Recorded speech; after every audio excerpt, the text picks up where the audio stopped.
Are we at the dawn of a new era of restrictions on media and free speech? Yes, I fear we are. Very definitely. You know, it starts with sort of political statements and aims, which obviously sound very reasonable, and then quite quickly, you know, it moves on to other more contentious issues. Not just, I think, a threat to freedom of expression. Also, I think potentially sort of, you know, freedom of information, freedom to access content. So I'm really glad that you're trying to publicise this. That's great concern.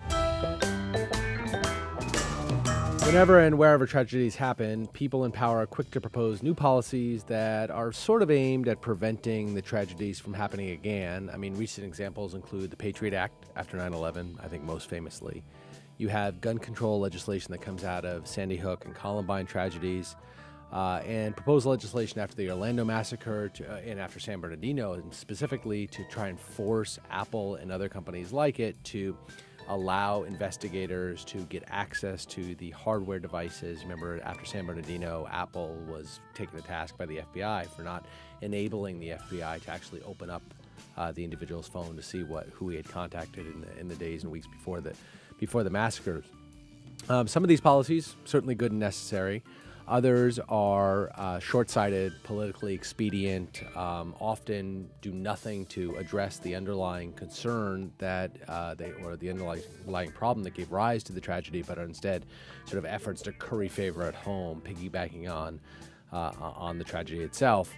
One such proposal, Derek, I know you're going to talk to us about, is what was recently proposed by Theresa May, the British Prime Minister, both before and now in the wake of the tragedy in Manchester, England, this a few days ago. Yep. I'm Jason Beckerman. And I'm Derek Kaufman. And this is Behind the Bar. So, Jason, the Manchester bombing, obviously, it has swamped the headlines. This happened, of course, on Monday night following an Ariana Grande concert. There was a bomb detonated just outside in sort of the rotunda area of Manchester Arena. People were arriving to pick up their children from the concert. People were leaving the concert. It was sort of timed perfectly for when the concert ended and everyone was exiting and entering this particular area. 22 people were killed. 59 were wounded. The Manchester police and I'm sure sort of the British police are all over this. They're investigating. But here's what we know. There's new information coming out all the time. But Salman Abedi, he was a young man of Libyan descent who was living in the UK, detonated this homemade bomb. It had nuts and bolts in it. The victims range from 8 years old to parent age of people picking up their kids. And now they're looking into his sort of network of associates to see if we have another lone wolf on our hands or if we have someone who planned something more extensive, and they are arresting people already.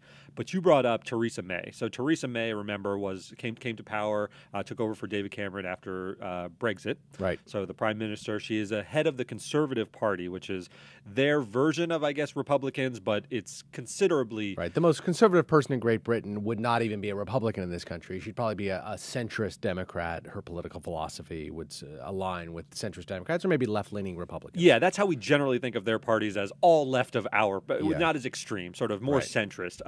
But she came out with something that recently, earlier than the Manchester bombing, actually a few days before, sort of serendipitously, that she wanted to create something she called the new internet that would be sort of tightly controlled and regulated by the government. And they're calling this the Tory Manifesto. Is another word for conservative. So the Conservative Manifesto revealed this clear intent that they want the UK to be a leader in internet regulation, because all of this stuff has come up. You've talked about San Bernardino. You've talked about there was the Bataclan attack in France. So Europe has not been immune to this as well. At the concert in France, much like the Ariana Grande. What was the name of the band that was performing? The band was the Eagles of Death Metal were performing a concert. Another at the American Bataclan. band in a small environment. The Bataclan was a much smaller theater, right. and they were mowed down by terrorists. There was also the Charlie Hebdo, the Charlie Hebdo affair, where they're running through the streets. So there have been terrorist incidents on the European front as well. And Theresa May sees this as an opportunity to sort of address this and be a real leader in regulating the internet, which they see as a big part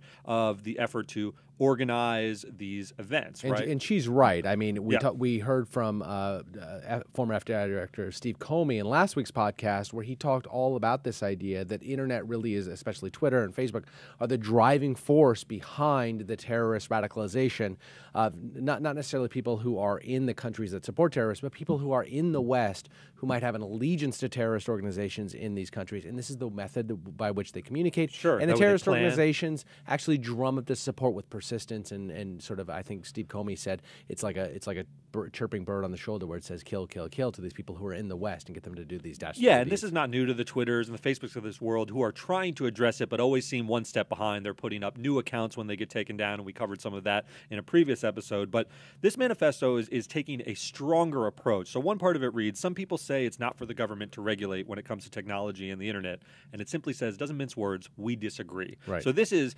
open and honest in a way that you don't normally see politicians be. Usually they'll couch their language. They're saying they disagree. They want huge restrictions on what people can post, publish, and share. They want to limit search engine results. So if you type in, looking for ways to make a bomb or tapping into ISIS networks, they want to actually police that in a much more effective and rigorous way. And they want to put the responsibility on the industry not to direct users to hate speech, pornography, and other sources of harm. Now, this, Jason, as two Americans sitting here, this strikes at the core of American values. This would never pass muster. You wouldn't have a major party. So just to clarify this as much as possible, there's a proposal by the head of the British government to actually limit what the citizens of Britain can access on the internet, and they want to impose regulations, laws on the internet providing the ISPs, the internet service providers, should say you may not deliver to British citizens certain content. It's not just terrorist content. It's certain kinds of pornography and other content that the government deems to be harmful to the citizenry. And you read this, it sounds like a Chinese proposal or a Russian proposal where they have much tighter control and state-run industry. You don't expect this from a place like Great Britain. It's really anathema to our American sense of liberty. We understand that there is danger that comes with the free flow of information, but we believe in our country, and frankly the British do too, up until what we're seeing now, I think, that the free flow of information is vital to a democratic and free society. And when the government begins to tell people what they can and cannot have access to, we have a real problem. But, the British are facing a huge terrorist threat. They believe, as we're recording this podcast right now, that another threat is imminent. And if the best way to address that is to limit internet freedom, they feel that this is worthwhile. You're exactly right. This is, Naomi Klein wrote about this when she talked about the shock doctrine. We now have an emotional event. You have people who are scared in the streets. They're scared to go to events. Concerts have been canceled, and they're worried about this. So this could be just the opportunity that Theresa May was looking for to really push this agenda forward. So to address this point more thoroughly, we have on the line a professor from Oxford University by the name of Dr. Victoria Nash, and her particular area of expertise is the practical application of laws and regulations that regulate on online expression. So she's a perfect person to talk to about this. So Dr. Nash, in preparation for this podcast, I had seen an article written by the independent publication, the big UK publication, and I had flagged it for you as giving me details about the Conservative Manifesto. In a responsive email, you told me that the manifesto isn't quite as extreme as the article that I read suggests. Tell me what the article got wrong, and really what does this manifesto say? Right, absolutely. Well, I suppose the first thing is that, like most manifestos, it's heavy on dramatic-sounding claims and quite light on detail. So there is a fair amount of room for speculation here, and I think the Independent's probably making use of that. I had certainly not interpreted it to mean, as the headline in that article suggested, that somehow Theresa May was going to create a new internet that would be controlled and regulated solely by government and not by industry. I think that, to be honest, is taking it a bit far. It's true that in that manifesto they're suggesting a much stronger and clearer sort of framework of regulation to back up what the tech industry would do in terms of controlling speech. But it's not quite clear how far, if you like, they'd go. And I think then the second thing is there are areas, to be frank, where it's not clear whether what I'm actually seeing is slightly sort of sloppy wording or sort of genuine intent. So another example would be there's a section on keeping children safe. And it moves on very quickly to talk about pornography and the idea that they may introduce rules to stop industry directing users to, it says, hate speech, which is illegal in the UK, but pornography is not illegal. So it would seem very odd to me that they would actually, set up a new structure of regulation that would stop platforms like Google even pointing to legal pornography sites. That would seem very strange. So yeah, there's a couple of areas where I think that article might be exaggerating, but to be fair to them, there's not much detail in the manifesto. So my question would be, in the wake of the Manchester attack, do you think that this will result in sort of a stronger reading of this than maybe you might be comfortable with, or that would be consistent with norms in Britain? I think you're absolutely right. I mean, in a way, it's interesting because actually we haven't seen much of a sort of user backlash against the already quite stringent surveillance and data collection laws that we've seen go through Parliament in the last year or so. So I think with, as you say, this horrific terrorist incident as a backdrop, I suspect there would be even less desire, both amongst users and MPs in Parliament, to oppose any more stringent sort of intrusions on privacy than we might normally suggest. I mean, that's certainly my fear here, I think. Well, walk our audience through the regulatory process. We're familiar in the States. A bill is proposed. It must pass both houses of Congress, and then the president needs to sign off on it. How do things work with a regulatory bill like this in the UK? Right, absolutely. So, interestingly here, you're going to test my knowledge of my... Sorry. If I get it right. No, it's fine. I should know. So it's not that dissimilar. I mean, what we have here is obviously a party manifesto. So this is a set of promises that the Conservatives are making to the electorate that they hope obviously will elect them back into power with an increased majority. So it's not, first and foremost, it's not even draft regulation. Should they be, as we suspect they will be, re-elected with a large majority, I'm imagining that what this would lead to, though, would be in the first year or two some quite defined regulations around the internet, freedom of expression, possibly some attempts to tighten up restrictions that exist actually on things like hate speech. In that case, they would first of all, they might have a consultation, seek public responses. They would then usually draft a bill, which would be heard in the lower house, the House of Commons. It might have a couple of readings. It might be amended a few times, and then once passed, it would go to the House of Lords. So I think not hugely dissimilar from what you have in the US. But it can go back and forth a couple of times. I find anything called the Equality Manifesto just a de facto or wolf in sheep's clothing. I mean, I know. It sounds very much like a communist manifesto. An equality manifesto does. But anyway. Is this an issue in the wake of the Manchester attack? We see videos of the House of Commons, and it's always very spirited debate here in the States. It's somewhat different than we see in America, where we have very boring C-SPAN. But my question would be, will this type of manifesto and the regulations that come out of it be something that gets bipartisan support, or will the Labour Party be up in arms and trying to squash something like this? Oh, that's a good question. My fear is that it would get bipartisan support. We've seen, remarkably little opposition from the left-hand side of the House on issues like free speech, on issues like hate on surveillance. This is what's so interesting. And actually, another interesting point to me is that in the US, you have, I think, don't you, quite a few organizations like the ACLU, EFF, and so on, that really lobby hard, don't they, for the protection of digital rights. Sure. And certainly we do have a couple of those organizations in the UK, but they're not nearly so well resourced. They don't have such a loud voice. So, not only are we not hearing those voices, if you like, on the other side of Parliament, nor are we seeing them even, I think, in sort of, user groups and NGOs. So that's a real problem. Obviously, we've seen Britain pull back from its community or the European community generally, both the European Union itself, but also just in terms of less formally pull back from its association with Europe. But will there be pressure from the other European countries to sort of rein in these restrictions that Britain intends to apply? I mean, my knowledge of continental restrictions, are somewhat lacking. But from what I know, they don't have anything that approaches the sort of restrictions that are being proposed within the manifesto. Do you see that there will be a schism within Europe about the way these things are treated?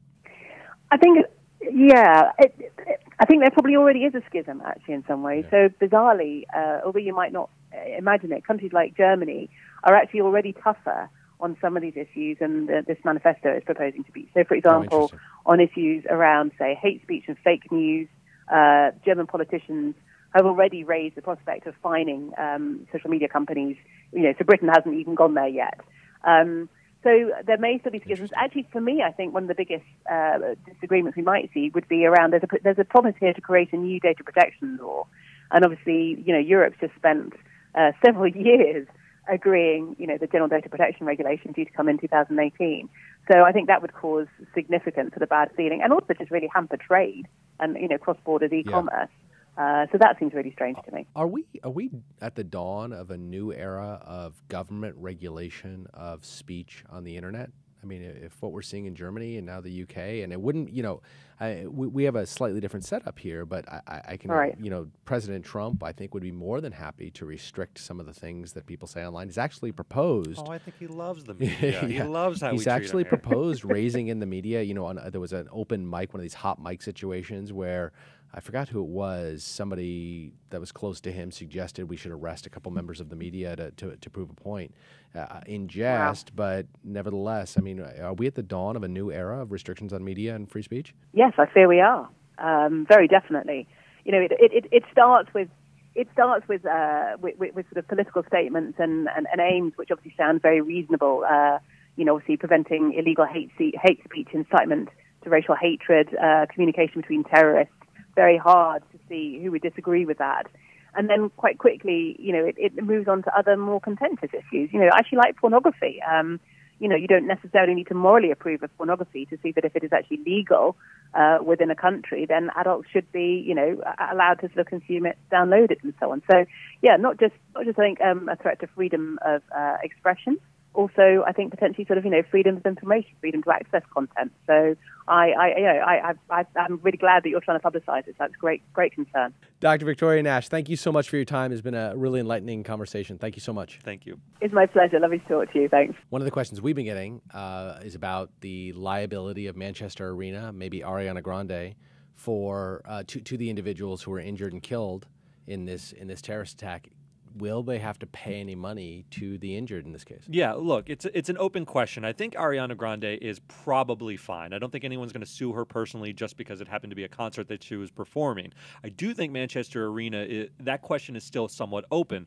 The attack, remember, took place outside of the arena, but in something that Manchester Arena called the city room. They called it their city room because they would have various vendors outside. This was where the tube station connects to the arena, and there were vendors who would sell shirts and other wares and promote their concerts. So this is an area that they somewhat had control over, so you can imagine a lawyer. So you can get off at Victoria Station, and you can do one of two things. You can exit into the streets where you go home or wherever it might be, or you can take a different exit that takes you up into the city room, and from there, it's sort of an ante-area to the arena itself. So from there, you can then walk a few feet, and you can go through the turnstile and enter the arena. That's right. And what we're hearing is there was very minimal security at that area leading into the arena, and that could be a problem for Manchester But Arena. you mentioned the word control, and I think that's what this comes down to. Does the Manchester Arena or does the city control this room, this ante-room, before you go into the arena?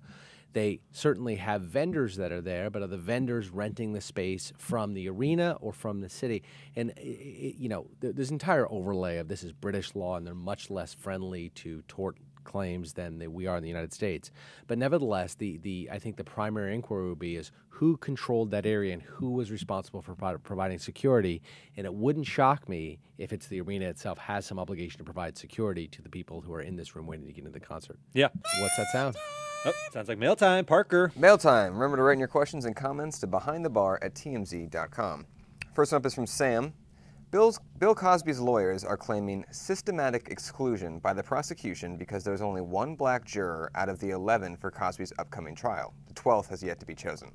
Are there any ratios obligated for any given jury's ethnic backgrounds? Will this claim even do anything? This is a fascinating question, and it's a really good one. There are no specific quotas that you have to reach in terms of the composition of your eventual jury, but there is a famous Supreme Court case called Batson v. Kentucky. It was back in 1985, and it said, look, there's two challenges that you can raise when you're picking a jury. One is, I want to eliminate that juror because he is biased. That's called a for cause challenge. I want to get him off because he has a family member and he couldn't, who was maybe raped by someone, and he couldn't possibly be fair to Mr. Cosby. Let's strike that juror, get him off the jury.